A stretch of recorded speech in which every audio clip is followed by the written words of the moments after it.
One of the best parts about using ghost pages is how easy it is to track what's actually working, even without a website or expensive tools. Since ghost pages live on Google's own platforms, you can monitor traffic directly using free tools like Google Search Console or Google Analytics. This lets you see how many people are viewing your pages, what keywords they're ranking for, and where your traffic is coming from.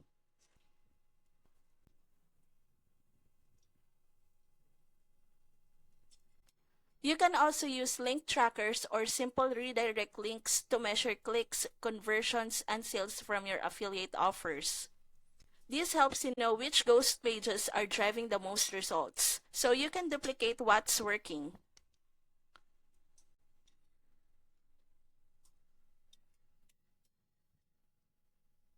Once you've identified your top performers, scale them by creating more pages around similar keywords or related niches.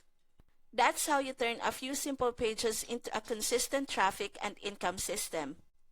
Want to start building and tracking your own ghost pages? Use my link in the description to access the full ghost pages system and begin today.